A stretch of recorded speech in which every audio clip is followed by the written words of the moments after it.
Président provisoire dans discours sous État nation rappelé fini processus électoral là c'était principale mission de gagner dans tête pouvoir exécutif là. Jocelyn Privé a souligné pouvoir pas jamais fourrer bouche dans travail conseil électoral provisoire t'a fait pour te organiser élection yo. Pendant le félicité président élu Jovenel Moïse, il déjà rencontré pour mettre sous pied commission qui pral faire passation pouvoir.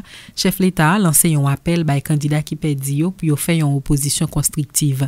Les complimenter population haïtienne, li dit qui pas entrer dans un crasé brisé après publication résultat définitif élection yo ak PNH qui fait travail li ak professionnalisme pour garantir sécurité. Jocelyn Privé renouvelé engagement pour quitter pouvoir 7 février d'après ça le dit avec un climat politique stable et puis une situation sociale calme. Président provisoire, toujours dans le micro, Villeneuve Joseph à Colin Île-de-Rest. L'ouverture de la première session ordinaire de l'année 2017, vous en conviendrez avec moi, chers compatriotes, prend une connotation particulière au souvenir des aléas qui ont jalonné notre cheminement pénible à travers les ornières des incertitudes qui semblaient en passe de miner nos ambitions et nos espérances dans l'avenir de notre démocratie et la consolidation de l'état de droit.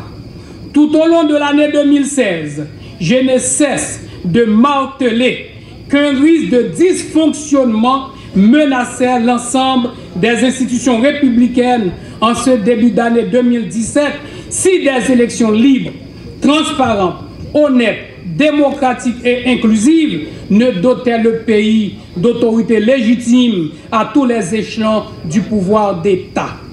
Les défis pour y arriver étaient multiples, au-delà même des défis matériels, financiers et infrastructurels que j'évoquerai plus loin. Le principal obstacle était celui de la confiance. Beaucoup d'acteurs, beaucoup de décideurs et de partenaires ne croyaient pas possible d'opérer ce virage difficile. De réussir ce bond gigantesque est nécessaire vers la stabilisation de nos institutions et la pacification sociale et politique du pays. Aujourd'hui, cette rentrée parlementaire montre que le sursaut patriotique a vaincu le pessimisme.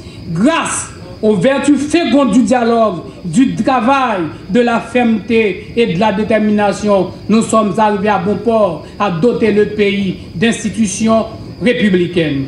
Mesdames et messieurs, honorables députés et sénateurs, le Premier ministre Enel Jean-Charles vous a déjà exposé le bilan exhaustif de l'action gouvernementale. Je ne vais donc pas m'éterniser sur les résultats et les performances obtenues. En tant que chef de l'État, je m'attacherai surtout à rappeler à la nation la situation du pays au tout début de l'année 2016.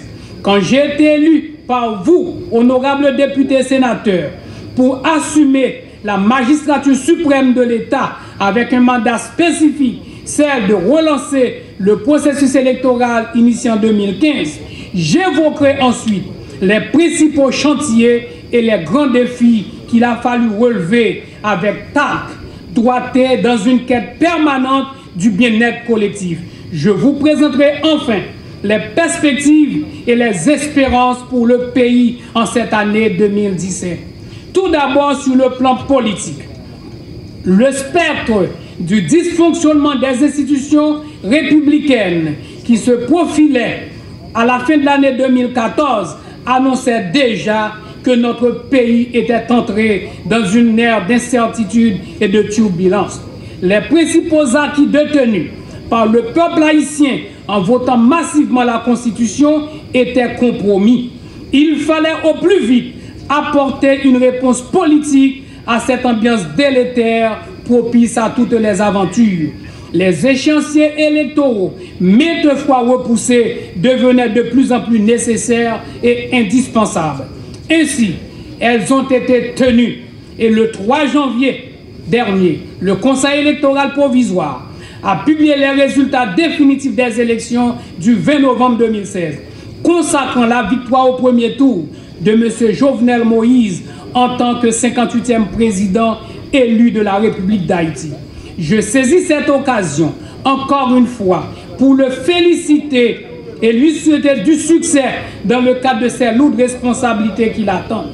J'ai d'ailleurs pris l'initiative, tout de suite après la publication des résultats consacrant sa victoire au journal officiel Le Moniteur, de lui proposer la mise en place immédiate d'une commission de passation de pouvoir, ce qu'il a accepté. Je le félicite également tous les autres élus issus de ces jours électoraux. Nous pouvons compter aujourd'hui sur la présence de 6 nouveaux sénateurs et de plus d'une vingtaine de nouveaux députés.